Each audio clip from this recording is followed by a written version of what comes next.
Apa sebenarnya alasannya? Saringan beras bocor akan bocor saat menampung beras. Menampung jagung pipilan juga akan bocor. Sebaliknya, saat menampung tepung yang paling halus. Tapi tak ada setetes pun yang akan bocor. Buat lubang kecil di tutup botol bir. Ketuk botol bir tersebut. Bir akan menyemprot keluar dengan cepat. Inilah prinsip kerja ledakan bom atom. Tuangkan sedikit deterjen di atas tisu. Kemudian gulung tisu menjadi bentuk silinder. Gosokkan sandal warisan leluhur di atasnya dengan kaki. Angkat dan tiup perlahan. Tisu itu pun terbakar. Apa yang harus dilakukan saat listrik di rumah padam? Tuangkan 13 butir beras ke dalam cangkir. Kemudian tambahkan air bersih secukupnya. Tambahkan minyak makan. Masukkan kapas. Akan mendapatkan sebuah lilin yang dapat menyala lebih dari 10 hari.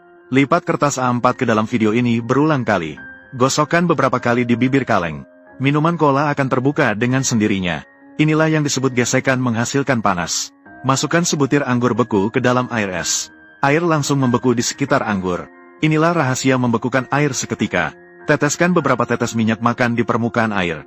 Minyak akan membentuk lingkaran besar jika menyatu. Jika pada saat itu Anda menggunakan cotton bud yang dicelupkan sabun cuci, tekan di tengah lingkaran minyak. Lingkaran minyak akan langsung menyebar menjadi cincin berongga.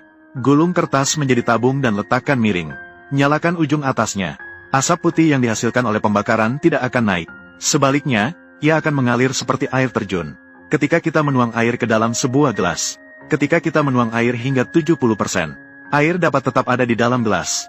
Jika kita terus menuangkan air, isi sampai penuh, kamu akan menemukan bahwa air akan mengalir dari pipa tengah. Bahkan air sebelumnya pun telah mengalir habis. Inilah prinsip kerja sifon air dan cangkir keadilan. Permen karet yang menempel di pakaian sangat sulit dibersihkan. Cukup letakkan es batu di atasnya.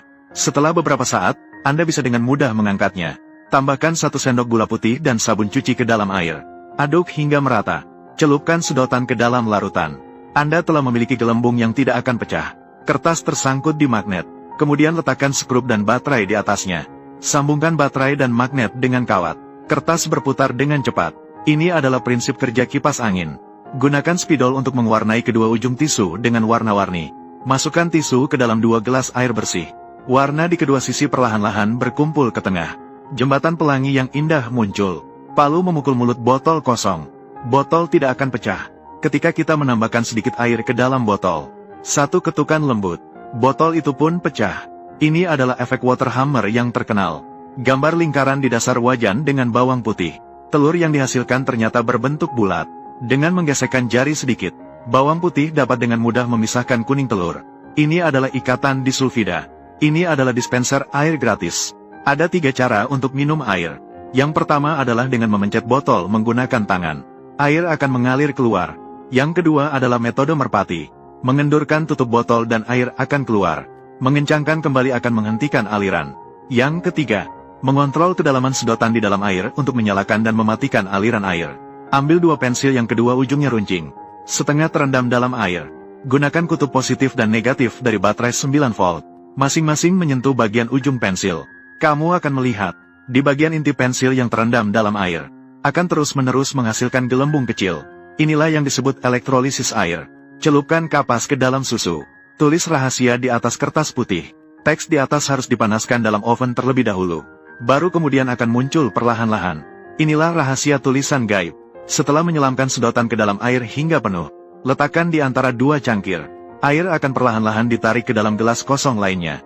Ini adalah fenomena sifon. Potong kentang menjadi 3 kubus kecil. Tusuk dengan tusuk gigi. Alat penyeimbang kentang sudah siap. Ini adalah prinsip keseimbangan torsi. Tambahkan baking soda dan cuka putih secukupnya ke dalam gelas. Akan menghasilkan gas misterius. Ketika mendekat ke sumbu lilin yang menyala, api padam. Ini adalah prinsip kerja pemadam kebakaran. Ketuk secara berulang tusuk sate yang dimasukkan ke dalam apel. Apel perlahan-lahan naik. Ini adalah inersia yang menggerakkan api. Kayu dipatahkan di tengah dan dihimpun bersama.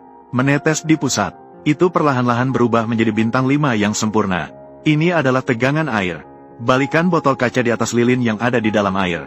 Tingkat kesadaran. Tinggi air dalam botol naik seiring dengan padamnya lilin. Ini adalah prinsip perbedaan tekanan udara. Letakkan lilin di atas tisu yang basah. Tutup dengan gelas. Setelah lilin padam, letakkan 4 gelas penuh air. Ternyata bisa diangkat dengan mudah.